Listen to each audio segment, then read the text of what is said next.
நீங்கள் குலதெய்வத்தை மறந்து எந்த இறை பிரார்த்தனை செய்தாலும் அது முழுமை பெறாது. நடக்காது நான் சொல்ல மாட்டேன், முழுமை பெறாது. 100% குலதெய்வத்தின் அருள் இல்லை என்றால் உங்களுடைய கோரிக்கை எதுவும் இறைவன்கிட்ட போய் முறையை போய் சேராது. இங்கே எதுவுமே ஒழிக்க முடியாது. அந்த தாக்கத்தை குறைக்கலாம். நம்ம ஜாதகத்தில் என்ன சொல்ல வரோம், உங்கள் கர்மாவை முழுசும் நீங்கள் அனுபவிச்சாங்கன்னா அனுபவிச்சு தான் தீரணும். அது யாராக இருந்தாலும் அப்போ அமைதியாக தான் இருப்பாங்க. அப்படி எந்த சாமி கோயில் சாமி கும்பிட்டாலும் வேலை செய்யாது. ஏன்னா உன் கர்மா. குலதெய்வ பூஜை அப்படின்னா வருஷத்துக்கு ஒரு முறையாக போய் பாரு, 6 மாதம் இப்போ பாரு. அதை விட்டுட்டு இவங்க என்ன குழப்பம் தெரியுமா ஆகிடும், கஷ்டமான சூழ்நிலை வரும்போது யாராவது விட்டு போகிற மாதிரி போட்டு போயிடுவான். ஆனால் குலசாமி கோயிலுக்கு போகும்போது எப்பவுமே குரூப்பாக போகணும், சொந்த மதத்தோடு போகணும். அவங்க வர்றாங்க வரலன்றதாலும் உங்கள் கடமை, கூப்பிட கூப்பிட்டே தீரணும். இதில் நீங்கள் இப்போ நான் சரியாக பேசுறதில்லை, எங்களுக்குள்ள ரிலேஷன்ஷிப்பை கட்டாயி போச்சு அப்படின்னா அதெல்லாம் அந்த குலசாமி ஏற்றுக்காது. கர்மானது ஒன்றும் இல்லை, செய் வினை.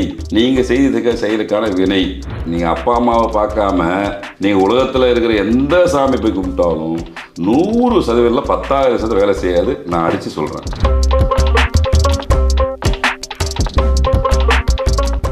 பக்தி கஃபே நேயர்களுக்கு வணக்கம். குலதெய்வம் பற்றிய பல்வேறு விஷயங்களை தெரிஞ்சுக்கிறதுக்காக ஜோதிடர் பாலாறு சுவாமிகள் அவர்களை இன்றைக்கி நிகழ்ச்சிக்கு இன்வைட் பண்ணியிருக்கோம். வணக்கம் சார். வணக்கம்.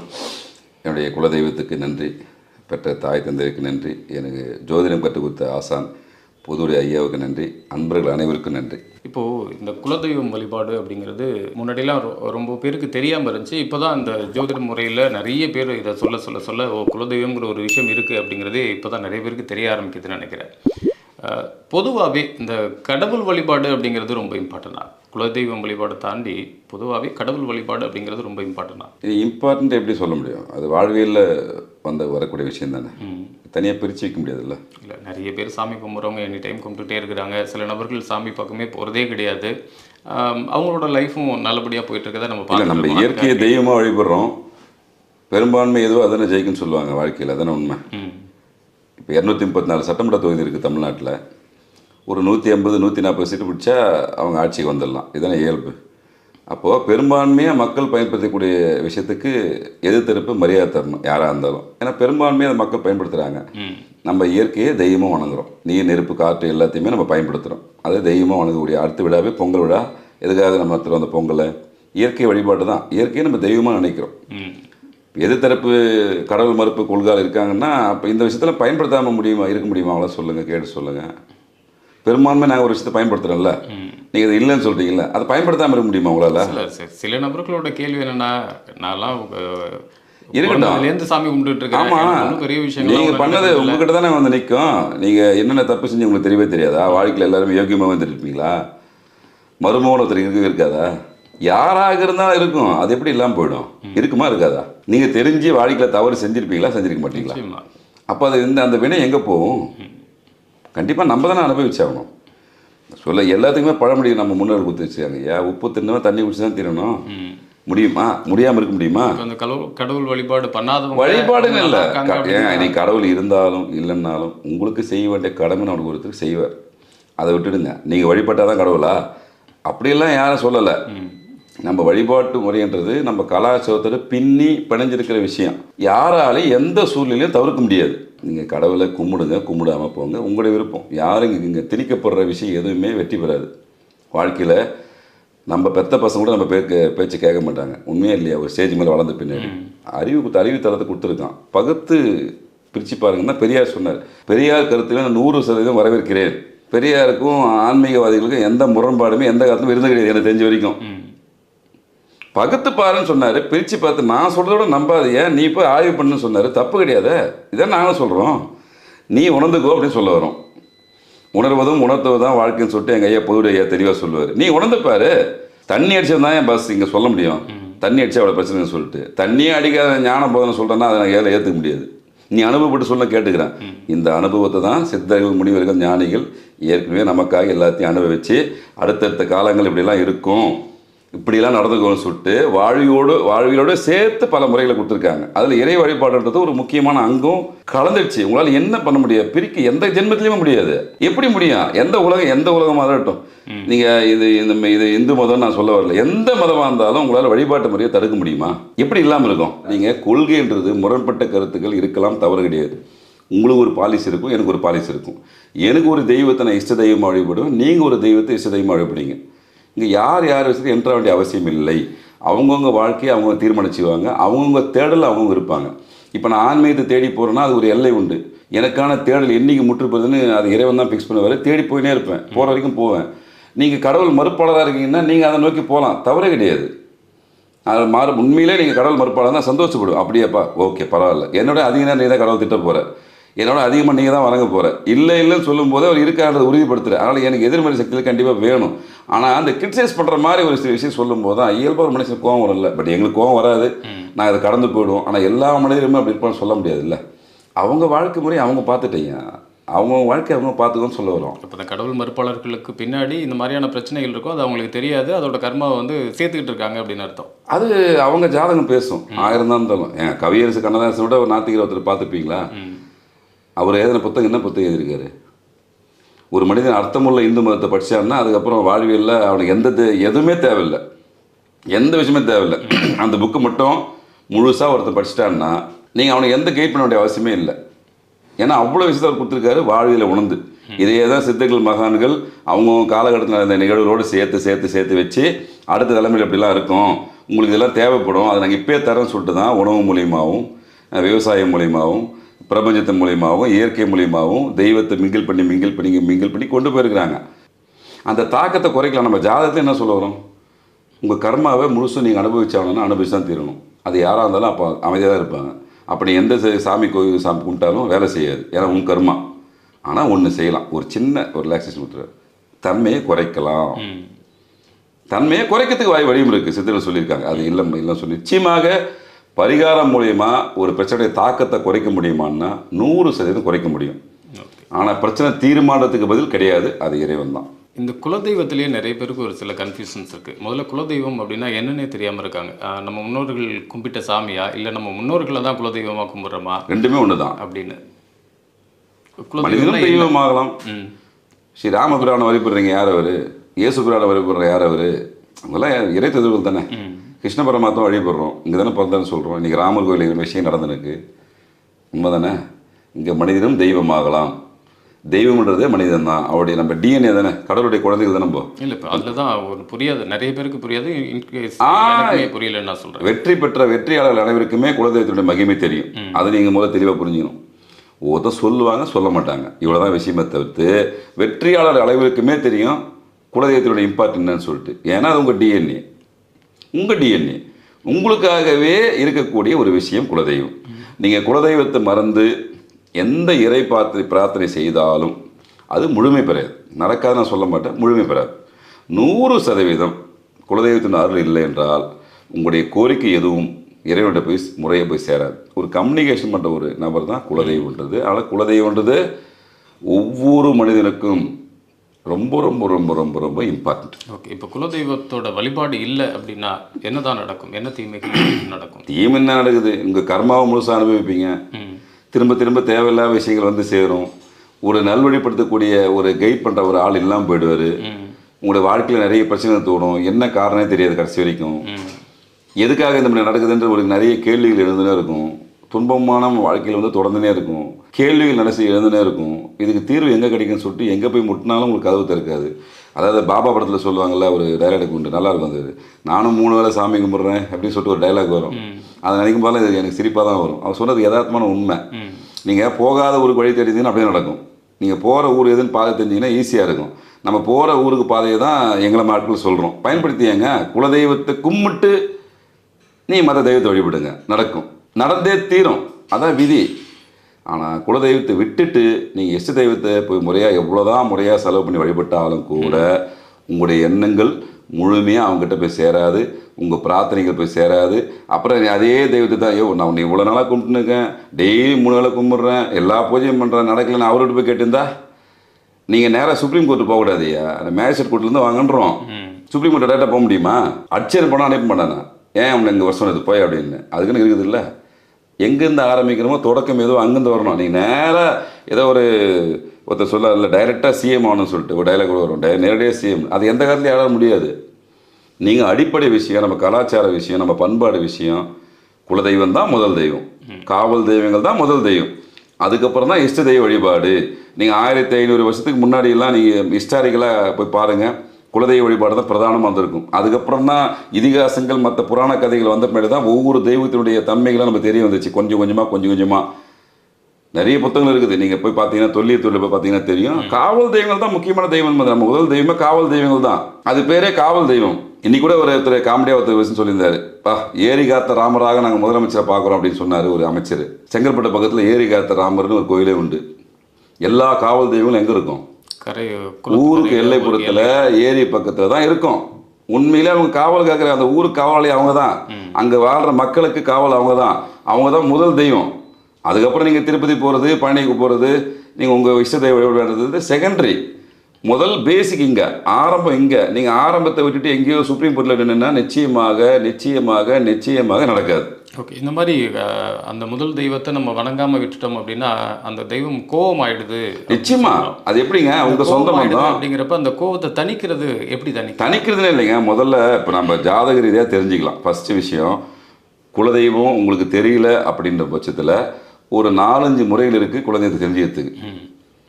ஏற்கனவே உங்கள் முன்னோர்கள் ஏதாவது உங்களுக்கு குலதெய்வம் இதுதான் சொல்லியிருந்தாங்கன்னா நீங்கள் அதை ஜாதகம் மூலியமாக போய் ஆய்வு பண்ணி பார்க்கக்கூடாது. அது முதல் விஷயம். நம்ம மக்கள் பண்ணுற மிகப்பெரிய தவறு என்னென்னா, ஒரு விஷயம் ஒரு இடத்துல கொடுக்குறாங்கன்னு தெரிஞ்ச உடனே ஓகே அதை போய் செக் பண்ணிட்டு விடுறதுக்காக போகிறாங்க. குலதெய்வத்தில் செக் பண்ணக்கூடாது.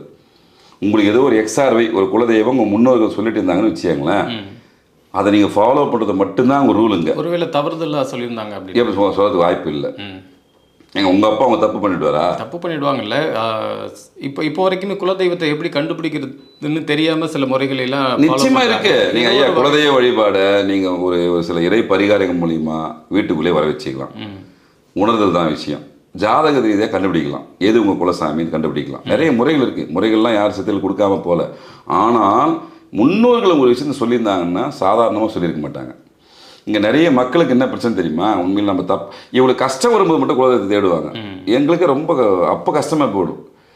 எல்லா நிலையிலுமே நீ குலதெய்வத்தை வழிபாட தொடங்கப்பான்னு சொல்கிறோம். அது கோபமாக இருக்கட்டும், அனுகூலம் இல்லாமல் இருக்கட்டும், அது எப்படின்னா போட்டு நீ அதை போய் ஆய்வு பண்ணாத. உன் கடமை முதல்ல செய். குலதெய்வ பூஜை அப்படின்னா வருஷத்துக்கு ஒரு முறையாக போய் பாரு, 6 மாதம் இப்போ பாரு.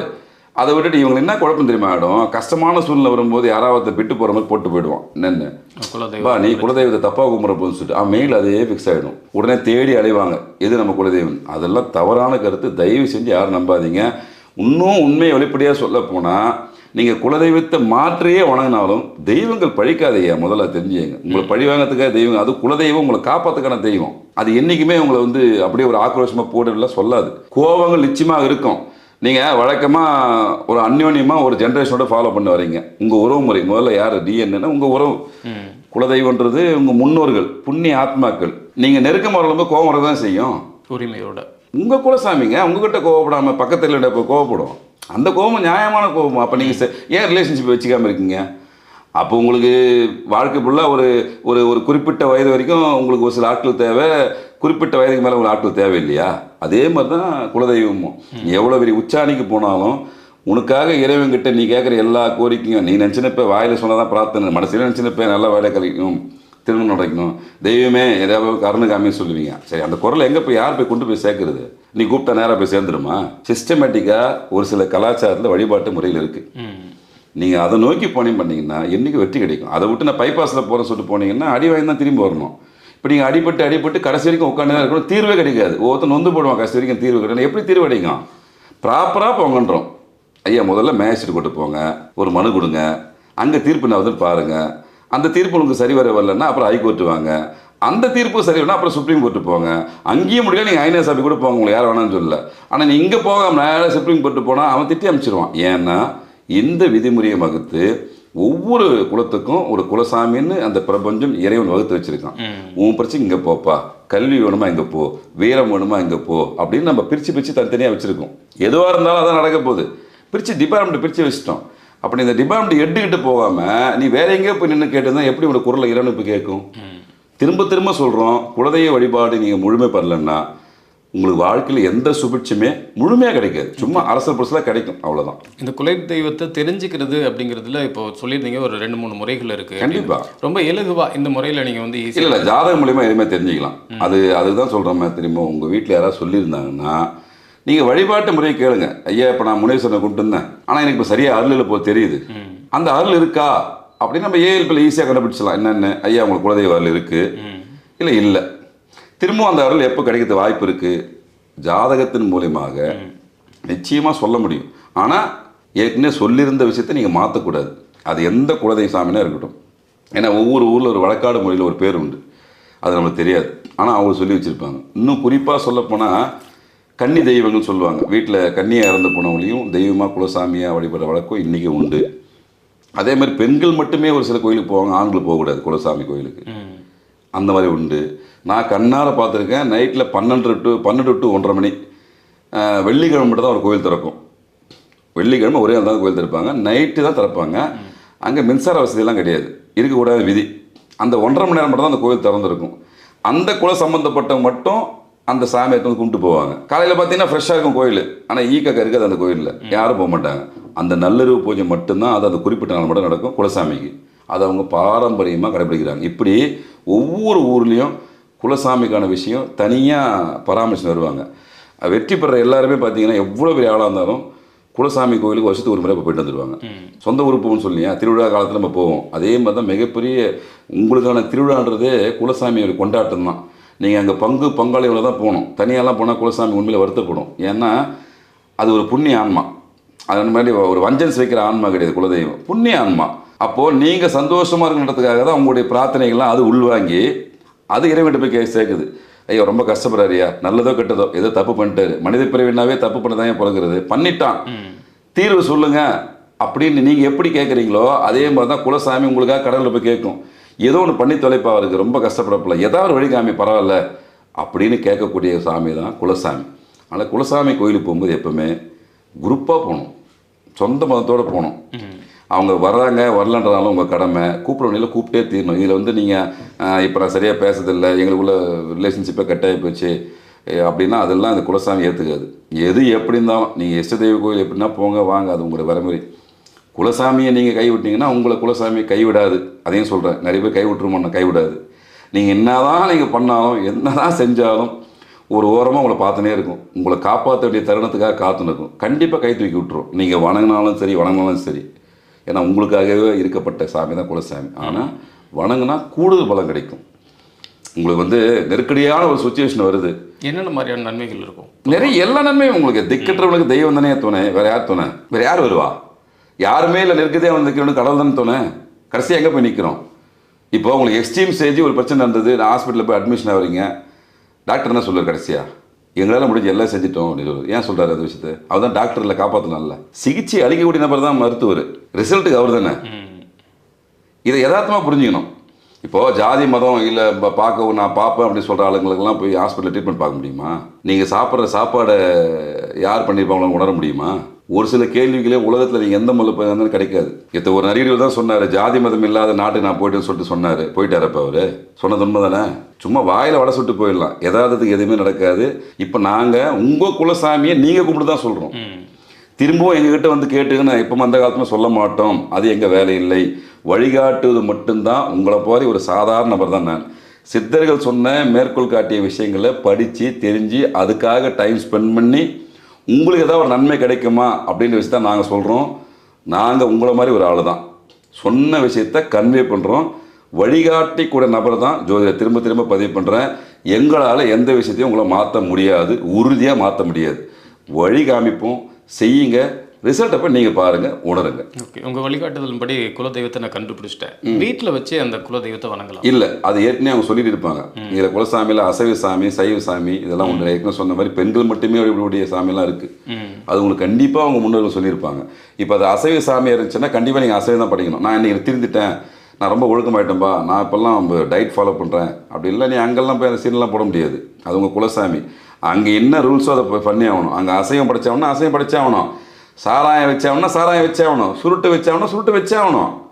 ஏன்னா அதுதான் அவங்க வாழ்வியல் முறையாக இருந்தது. நீ இன்னைக்கு ஒன்றா திருந்த மாதிரி நீ சொல்லிக்கலாமே தவிர உங்களுடைய வாழ்வியல் கலாச்சாரம் அப்படி தான் இருந்தது. அதை நீங்கள் மாற்றக்கூடாதுன்னு சொல்ல திரும்ப சொல்ல வரேன். அங்கே என்ன பிரச்சனை செய்யுங்க, நீங்கள் மாறிக்கங்க. உங்களுக்கு சாப்பிட விருப்பம் இல்லையா, அங்கே வர மக்களுக்கு அன்னதானம் கொடுங்க. அதே மாதிரி கோயிலை புதுமைப்படுத்துகிறேன், என்கிட்ட நிறைய காசு இருந்துச்சுப்பா, இப்போ என் குலசாமி கோயிலை புதுசாக கட்டுறேன் அப்படிலாம் தயவு செஞ்சு யாரும் இறங்காதீங்க. அந்த கலாச்சார மரபோடு அப்படியே இருக்கட்டும். ஏன்னா நிறைய இடத்துல இப்போ என்ன ஆச்சுன்னா மக்களுக்கு பொருளாதார விஷயங்கள் கொஞ்சம் அதிகமானோடனே ஒரு ஆர்வத்தில் போய் பண்ணுறாங்க, நம்ம குலசாமி கோயில் கட்டுவோன்னு சொல்லி கட்டுறாங்க. அது நாளவட்டத்தில் என்ன ஆகுதுன்னா அது பொது கோயிலாக மாறிடுது. நிறைய இடத்துல பார்த்துட்டோம். பொது கோயிலாக மாறக்கூடாது. பொது கோயிலுக்குன்னு ஒரு ப்ரொசீஜர் இருக்குது. அந்த கோயில் கட்டிப்பாங்க. அந்த காலத்து சித்தர்கள் நிறைய கோயில் கட்டி வச்சுக்கிறாங்க. கோயில் இல்லாத ஊர் எதுவுமே கிடையாது. உங்களுக்காகவே 1000 வருஷம் பழமையான கோயில், 5000 வருஷம் பழமையான கோயில் எல்லாம் இருக்குது. நீங்கள் அந்த கோயிலில் வழிபடுங்க. அந்த கோயிலில் போய் அந்த 3 வேளை பூஜை கலந்துங்க, தப்பே கிடையாது. உங்கள் குலசாமி எப்படி இருக்கோ அதை அப்படியே மெயின்டைன் பண்ணுங்க. சின்ன சின்ன ஆல்ட்ரேஷன் பண்ணலாம். இப்போ இந்த எங்கேயாவது ஊருக்கு தாண்டி வயக்காடு, காடு அந்த மாதிரி இடங்கள் அங்கே தாங்க இருப்பாங்க குலசாமி. ஒரு கல் வச்சு ஒரு மணி கட்டி ஐயா ஒரு 3 கல் இருக்கும், ஒவ்வொருத்துல மரம் இருக்கும், உருவம் வெட்ட வெளியாக இருக்கும். ஆமாம். இப்போ அதை பராமரிக்கணும் அப்படின்னா அடுத்தது ஏதாவது பண்ணலாம்ல? எதுவுமே பண்ண தேவையில்லை. நீங்கள் அங்கே நீங்கள் இது பொங்கல் கிங்கல் வச்சுற அளவுக்கு ஒரு இடத்த உருவாக்கிட்டீங்கன்னா போதும். அங்கே பொங்கல் வச்சு சாப்பிட்ணும். நீங்கள் எல்லாருமே ஒன்றா உட்காந்து சாப்பிட்ணும். அவருடைய முறை என்னென்னா, குலசாமி கோயிலுக்கு பங்காடு போகணும். கறியை சாப்பிட்ணுன்னா உட்காந்து நல்லா கறியை சாப்பிட்ணும். மது வளர்ந்த பழச்சுன்னா நல்லா மது குடிக்கணும். அந்த காலத்தை எப்படி இருந்தாலும் அப்படி சொல்ல வரேன். ஜாலியாக இருக்கணும், சந்தோஷமாக இருக்கணும். நீங்கள் சந்தோஷமாக இருந்தால் அது சந்தோஷமாக இருக்கும். அது சந்தோஷப்பட்டால் கடவுள்கிட்ட போய் வரத்தை கேட்கும். ஐயா எவ்வளோ பேர் வந்திருக்காங்க, இதான் நல்லது பண்ணுங்கன்னு கேட்கும். உங்கள் கோரிக்கை நிறைவேறும். ஆனால் அந்த வழிபாட்டு முறையில் எந்த சூழ்நிலையும் நீங்கள் போய் கை வைக்கக்கூடாது. இப்போ இந்த வழிபாடுதலில் எப்படி தெரிஞ்சுக்கிறது அவங்க வந்து ஒரு வெஜிடேரியனா நான் வெஜிடேரியனா இந்த மாதிரி நீங்கள் நிச்சயமாக தெரியுமே. தெரியும் ஜாதகத்தில் கண்டுபிடிக்கலாம். தெரியாதவங்க நான் திரும்ப திரும்ப சொல்கிறேன். தெரிஞ்சவங்க எல்லாருக்கும் தெரியும். எங்கள் யாரும் தெரியாமல் இல்லை, சொல்ல மாட்டாங்க. நீங்கள் இன்டீரியலாக போய் கேட்டு பாருங்கள், நிச்சயமாக சொல்லுவாங்க. ஏன்னா அவங்க வீட்டில் கண்டிப்பாக சொல்லுவாங்க. ஏன்னா உங்கள் வீட்டில் நடக்கிற நல்லது கெட்டது எல்லாத்துக்குமே எல்லாத்தையும் தாண்டி ஒரு கேட்கக்கூடிய கேள்வி உங்கள் குலசாமி கேட்பாங்க. அதே மாதிரி முதல் பொங்கல் யாருக்கு வைப்பாங்கன்னா குலசாமி தான் வைப்பாங்க. இப்போ பந்தக்கால் நடுறாங்க வீட்டில், உங்கள் வீட்டில் ஒரு நல்ல விசேஷம் நடக்குதுன்னா என்ன பண்ணுவீங்க? முதல்ல எதுவும் பண்ண முடியாது. முதல்ல குலசாமிக்கு ஒரு பொங்கல் வைப்பீங்க. அது எந்த சாமியும் குலசாமிக்கு வீட்டில் பொங்கல் வச்சுருவாங்க. அதுக்கப்புறம் குலசாமிக்கு கோயிலுக்கு போவாங்க. முதல் பத்திரிக்கை முதல் நோட்டீஸ் எங்கே வைப்பாங்க? குலதெய்வத்தை தான் பண்ணே ஆகணும். அது எப்படி மாற்ற முடியும்? வாய்ப்பே கிடையாது. தெரியலன்னு சொல்லும்போது நம்ம அதுக்கான வழிமுறையை சொல்லித்தரோம். ஐயா நீங்கள் பூஜை பண்ணுறதுன்னா பூஜை முறையை சொல்லித்தரோம். நம்ம சொல்லலை, சித்தர்கள் சொன்ன விஷயம். ஜாதகத்தில் நம்ம கண்டுபிடிக்க சொல்கிறீங்களா? கண்டுபிடிச்சு தரேன். ஆனால் உங்களுக்கு தெரியலன்னும் போது மட்டும்தான். எனக்கு ஏற்கனவே ஒரு சாமி தெரியும், அதுவாக கன்ஃபார்ம் பண்ணால் 100% அது பாவம், செய்யாதீங்க. ஏன்னா அன்னைக்கு உங்களுக்கு அந்த அருள் இல்லாத தெரியுதுனால நீங்கள் தேடுறீங்க, இருக்காது பொழுதுன்னு சொல்லிட்டு. அதெல்லாம் கிடையாது. அது அவங்க தான். நீங்கள் கர்மா இருக்கும்போது அது காத்துன்னு இருக்கும். இவருக்கு எப்படியாவது ஒரு வழிமுறை செய்யலாமா அப்படின்னு சொல்லி நீங்கள் வந்து கேட்க மாட்டீங்களா? ஏன்னா இப்போ இவர் போய் ஒன்று போய் ரெக்கமெண்டேஷன் போய் கேட்டாருன்னு வச்சுக்கோங்களேன், இவ்வளோ மாதிரி தான் அவர் ஒன்று கேட்டாருன்னு கேட்பாங்க.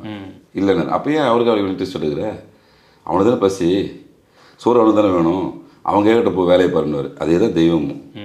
அதுக்காக தெய்வம் என்னடா அப்படி வேடிக்கை பார்த்தலாம் கிடையாது. உங்கள் கர்மாக்காக பார்த்து இருக்கும். நீ செஞ்சு தானே, உனக்கு புத்திமதி சொல்லியாச்சு. வாழ்வியில் நிறைய விஷயத்தை பார்க்குற, முடி சார்ந்த மன்னரும் முடியில் பிடி சாம்பல் அவரும் பார்க்குறோம். இன்று இருப்பார் நாளை இல்லை இந்த பூரிலும் பார்க்குறோம். ஒரு நொடியில் வாழ்க்கை மாற தெரியும்.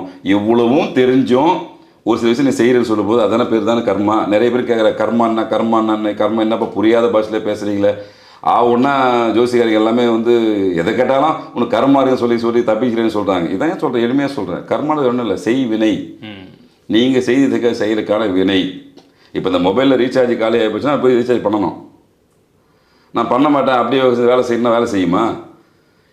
இதுக்கான விஷயம் நான் தான் பண்ணணும். ஏன்னா அந்த பொறுப்பும் கடமை எனக்கு இருக்குது. இதே தான் உங்கள் வாழ்வே இல்லை. நீங்கள் உங்களுக்கான செயல்பாடு திருப்திகரமாக செய்யுங்க. அப்பா அம்மாவை வணங்குங்க. அப்பா அம்மாவை உதாசீனப்படுத்தாதீங்க. நீங்கள் உதாசீனப்படுத்த உங்கள் கர்மா ஏறினே இருக்கும், அக்கௌண்ட்டில் பேலன்ஸ் ஏறினே இருக்கும். இப்போ நிறைய ஃபேஷன் ஆகிடுச்சு. அம்மா அப்பா எத்தனை பேட்டு வேறு எதாவது சேர்த்து விட்டுலாம் பண்ணலாம், பண்ணுங்க, தப்பு இல்லை. பின்னாடி உங்களுக்கு திரும்பி வந்துடும். அப்போ உங்களுக்கு காப்பாற்ற யாருமே இருக்க மாட்டான். திரும்பி பார்த்தா ஒருத்தர் இருக்க மாட்டான். அப்போ போய் எல்லா தெய்வத்துக்கு கொண்டு என்ன பிரயோஜனம்? 10 காசு அந்த தெய்வம் ஹெல்ப் பண்ணாது. நீங்கள் அப்பா அம்மாவை பார்க்காம நீங்கள் உலகத்தில் இருக்கிற எந்த சாமி போய் கும்பிட்டாலும் 100% 10,000% வேலை செய்யாது. நான் அடித்து சொல்கிறேன். நீங்கள் எந்த தெய்வத்தையுமே வணங்காதீங்க. இன்னொன்று சொல்கிறேன், ஆத்திகவாதிகள் சொல்கிறேன், எந்த தெய்வத்தையும் வணங்க தேவையில்லை. அப்பா அம்மா மட்டும் நல்லபடியாக பார்த்துக்கங்க. உங்களுக்கு நடக்கலாம் எனக்கு கேளுங்க, அது எந்த கரகனா இருக்கட்டும். இப்போ இந்த குலதெய்வ வழிபாட்டில் மனைவி கணவன் 2 பேருக்குமே ஆமாம். இப்போ பெண்களுக்கு வந்து 2 குலதெய்வம் வரும். பெண்கள் சைட்லேருந்து அவங்க வீட்டிலேருந்து உள்ள ஒரு குலதெய்வம் ஒன்று இருக்கு. ஆமாம். திருமணம் ஆகி வந்ததுக்கு அப்புறமா அவங்க யார்? கணவர் தான். கணவர் தான். அங்கேருந்து டிஎன்ஏ ஐயா நம்ம இங்கே பார்க்கும்போது இங்கே கணவன் மனைவி பிரிக்கணும்ல. நீங்கள் ஒரு சர்க்கிளில் போய் பார்த்தீங்கன்னா 2மே ஒன்றா தான் இருக்கும். ஒரு 4-5 ஜென்ரேஷன் தாண்டி போய் பார்த்தீங்கன்னா ஒரே நேர்கோட்டில் தான் வரும். இங்கே ஆண் பெண் அப்படி நம்ம பிரிக்கும் போது தான் நம்ம அப்படி தோணுமே தவிர்த்து நேர்கோடுன்னு வரும்போது ஒரே டிஎன்ஏ தான் சம்மந்தப்பட்டு வரும் காலகாலமாக. அதை நீங்களாம் மாற்ற முடியாது. அது ரொம்ப நெடி ஆராய்ச்சி பண்ணிங்கன்னா தெரியும் 2 ஒன்று தான். ஆனால் உடனே எழுதி புரிஞ்சிக்க முடியாது. ஏன்னா இன்னாருக்கு இன்னாருன்ட்டு ஏற்கனவே எழுதி வச்சிடும். நீ என்ன தான் பண்ணாலும் அவங்க தான் உங்களுக்கு மனைவி, நீங்கள் தான் கணவன் முடிவு பண்ண விஷயம் தான், அதில் மாற்ற முடியாது. அந்த முடிவு வரும்போது இதை கைட் பண்ணி கொண்டு போகிற விஷயம் தான் குலதெய்வம் தான் செய்யும். அங்கிருந்து கொண்டு வருது, இங்கிருந்து கொண்டு போகிறது, உங்களுக்கு குழந்தை பேர் சம்பந்தமான விஷயத்தை கொடுக்கறது, அடுத்து வீடு கட்டுற விஷயமா சொல்ல வேண்டியது எல்லாத்தையும் யார் கொடுப்பா? குலதெய்வம் தான் கொடுத்தாகணும். பேசிக் குலதெய்வம் தான். நீங்கள் முதல்ல இங்கே தொடங்குங்க ஒரு விஷயத்த. இங்கே தொடங்கி ரிசல்ட்டுக்கு எல்லாம் தாராளமாக என்ன கேளுங்க. இப்போ போய் உண்மையிலே சொல்ல வரேன், இந்த நாளில் போய் கும்பிடுங்கன்னு ஒரு விஷயம் சொல்கிறோம், வணங்குங்க, ஆத்மார்த்தமாக வணங்குங்க. நடக்கலாம் கேளுங்க. அங்கே ஆத்மார்த்தம்ன்ற வார்த்தைக்கு நிறைய அர்த்தம் உண்டு. மனப்பூர்வமாக, உளப்பூர்வமாக, நியாயமான கோரிக்கை, உடனே ஒரே நாளில் அம்பனே ஆயின தெய்வமே அப்படின்னா முடியாது. எனக்கான விஷயங்களை நான் இப்போ ஒரு சராசரி மனுஷனாக இருக்கிறேன், எனக்குன்னு தேவைகள் இருக்குது, கடமைகள் இருக்குது. நான் ஒரு வாடகை வீட்டில் இருக்கிறேன், எனக்கு அட்லீஸ்ட் ஒரு சொந்த வீடாவது வேணும், அடுத்த தலைமுறைக்கு நான் கொண்டு போய் சேர்க்கணும், நல்ல விஷயம், பசங்க நல்லா இருக்கணும், நல்ல குடும்பம் ஆணையணும்னு சொல்லிட்டு நியாயமான கோரிக்கைகளை தான் கடவுள் நிச்சயமாக நிறைவேற்றுவார். அதில் மாற்றுப்பட்டு இல்லை. நீங்கள் உண்மையிலே மனப்பூர்வமாக அப்பா அம்மாவை வணங்கி, குலதெய்வத்தை வணங்கி, அதுக்கப்புறம் இஷ்ட தெய்வத்தை வணங்குங்க, நிச்சயமாக நடக்கும். ஆனால் நீங்கள் பேசிக்காக அந்த 2 விஷயத்தை தள்ளிட்டு 3ஆவது விஷயத்தை போனீங்கன்னா ஆப்போசிட்டாக மாறிடும். ஐயா, தெய்வங்களை சாதாரணமாக நினைக்காதீங்க, பொறுத்து தான் பார்த்து நிற்பாங்க ஒரு ஸ்டேஜ் வரைக்கும். யாராக இருந்தாலும் அப்படி தானே. இங்கே மனுஷன் தான் தெய்வமாக கன்வெர்ட் ஆகிறான். அடுத்த நிலை புண்ணிய ஆத்மான்னு எப்படி சொல்கிறோம், சித்தர்கள் ஒரு லெவலுக்கு போகிறாங்க, அதுக்கப்புறம் ஞானிகள் மகான்கள் முனிரா மாதிரி இறைத்தன்மையோடு கலந்துருவாங்க, காற்றா கலந்துருவாங்க.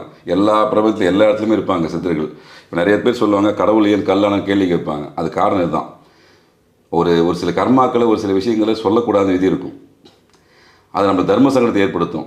அதுதான் அமைதியாக உட்காந்துட்டான், நீ இப்போ உன் வேலையை பார்ப்பா, நான் என் வேலையை பார்க்குறேன். ஆனால் வாழ்வியலில் எப்படி நடந்துக்கணும் அப்படின்னு சொல்லி கொடுத்துட்டோம். இப்போ ஒன்றும் இல்லை, சயின்ஸு இப்போ திருநீர் வைக்கணும் எல்லாருமே, இது தேங்காய் எண்ணெய் வைக்கணும், வைக்கிறீங்களா? சரி, அறிவியலே இது ஆன்மீகமாக விட்டுருங்க, அறிவியல் சார்ந்த விஷயம் அது.